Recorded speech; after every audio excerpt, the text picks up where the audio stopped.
Welcome, anatomy and physiology class. Today we are going to be talking about life or homeostasis. Okay, so we're going to be looking at how the urinary system relates to homeostasis. And in order to do that, we have to understand a little bit about what we call hormones. Okay, so we'll be taking a look about hormones and how it relates to your GFR or your glomerulus filtration rate. Okay, so we'll be taking a look at that, pretty much how much urine you produce. Okay, when to produce certain things, when to. Last section, we talked about how urine is formed.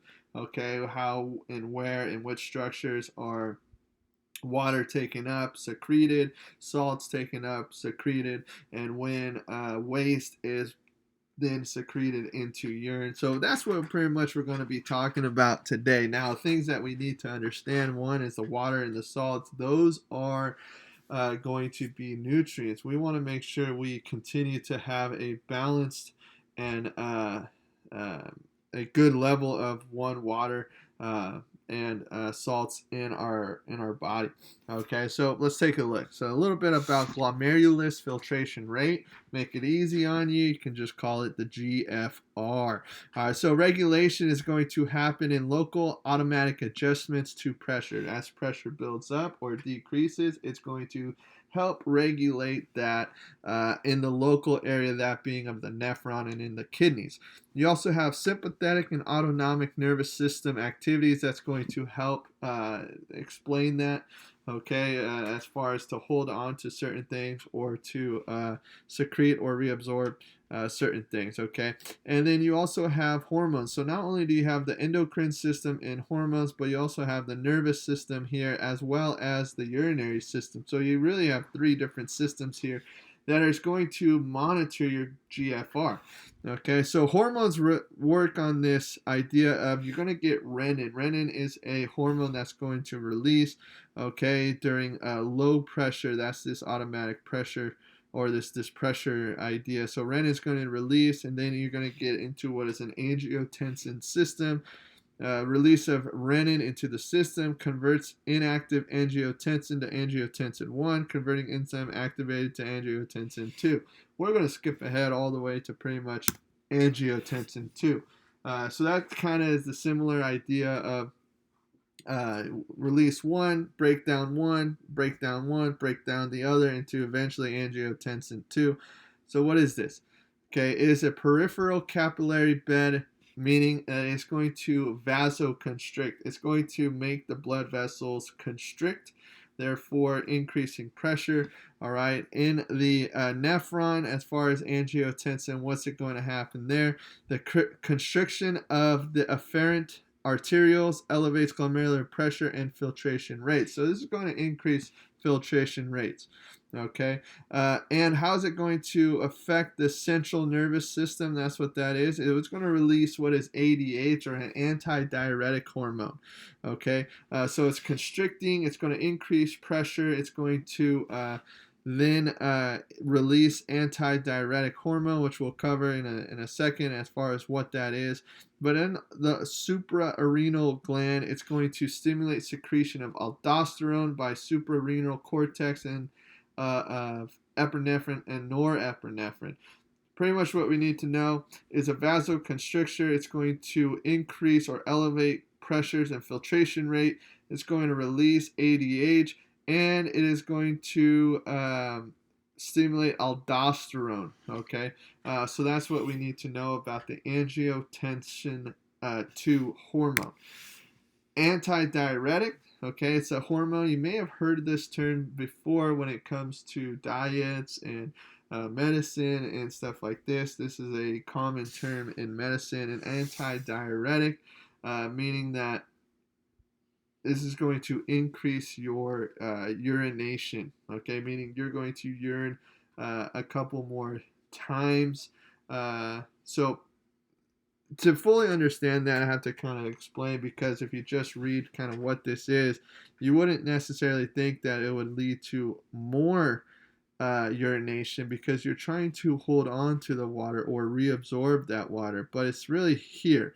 This part is what causes the urination. Okay, so antidiuretic is pretty much you're trying to hold on to the water.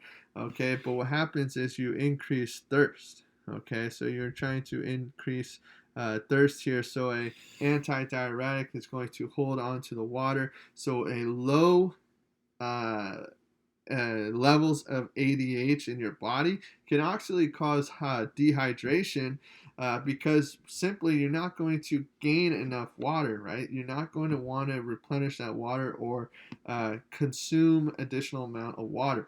All right, so going into it, ADH is going to increase the water permeability of the distal convoluted tubule, or what is the DCT, which pretty much all you need to know is going to reabsorb water. So ADH is going to reabsorb water, so therefore you're not getting rid of water. So that kind of is the problem. If you're not getting rid of water, why is it that you're going to urine more? Well, it's simply because you're going to be more thirsty. So you're going to actually consume a lot more water, or you should consume a lot more water, or at least you need to consume a lot more water in order for your antidiuretic hormone to work. Okay, so pretty much what happens when you're thirsty, it's because of this here, telling your body that you need more water because your body's trying to absorb the water. Okay, so your antidiuretic is pretty much talking about the water levels in the urine, okay, and in the body or in the blood as well. So antidiuretic is talking about those levels. Aldosterone, okay, remember it's waters and salts. That's mainly what we want to know. Everything else we're getting rid of for the most part, as far as what we're going to be looking at. So aldosterone is another hormone that's going to be secreted, and it stimulates the reabsorption of sodium and the secretion of potassium. Okay, so it's going to reabsorb sodium and secrete potassium ions in the DCT and the collecting duct. Okay, so these hormones here are pretty much used as the last case scenario for the most part when you need that extra boost. I would say because you have the the PCT, the ascending and descending. Notice none of these are really targeting those. They're targeting more so the distal convoluted and the collecting duct. Okay, so when is this going to be released? Well, it occurs under the angiotensin 2 stimulation. If you go back to that, when angio 2 is stimulated, it's going to help stimulate aldosterone as well. And then also it occurs in the response to a rise of potassium ion concentration. All right, so if you have a potassium ion concentration or an increase in potassium, which would make sense because it's going to secrete, meaning it's going to get rid of potassium. Okay, so it's trying to hold on to sodium and get rid of potassium. Now, we learned a lot about how your neurons and your muscles function with sodium and potassium, so this is a pretty important homeostatic feedback system as far as how to keep and monitor a safe internal environment for your body. Now you have these another one called atrial natriuretic peptide, or once again to make it simple, ANP. Okay, this is released when the blood volume and blood pressure too high, meaning that you have too much. Okay, so pretty much what you can think is you want to remove that from the blood and get rid of that, get it out of the system to maintain those levels, blood volume and blood pressure. You increase blood volume, you're going to increase blood pressure. So how is this going to decrease your GFR, or your glomerular filtration rate? Okay, so what's going to happen is you're going to decrease in the rate of sodium reabsorption, meaning it's not going back into the body and leading to the increased amount of sodium loss in urine. So therefore it's not going back into the body and you're getting rid of it. Okay, then you have dilation of the glomerular capillaries, which results in increased glomerular filtration and urinary water loss. Pretty much you're going to increase the capillaries there, allowing for more blood volume and blood pressure, causing more filtrate happening therefore increasing increased filtration as well as urinary water loss. Also, you have the inactivation of renin-angiotensin system through the inhibition of renin, aldosterone, and ADH. Notice aldosterone and ADH are monitoring water, okay, increasing the amount of water you get out of your system or you reabsorb, and also the salts here. But when you secrete A and P, you're going to inhibit that. Well, that's simply just because it's the opposite. You want to increase filtration rate, pretty much because you have too much blood pressure and you have too much blood volume, so you want to increase that to maintain both blood volume and blood pressure. So here is a example or a table here for your hormones, the target, and the effect. Yes, you will need to know this for your quiz. Homeostasis quiz is going to be the following week on May the 8th. Okay, so homeostasis, we're looking at hormones. I'll give you some scenarios. You're going to have to be able to tell me which hormones, things like that. So you will need to understand using this chart and this next diagram that I tell you, and I'll help you explain this diagram, will be of a big help. Okay, so here is your aldosterone, targets, nephron loop, distal convoluted tubule, and collecting duct. So here's the effects: angiotensin, as well your antidiuretic or your ADH. There now here is your natriopeptides. That is going to be the one we just talked about here, atrial natriopeptide.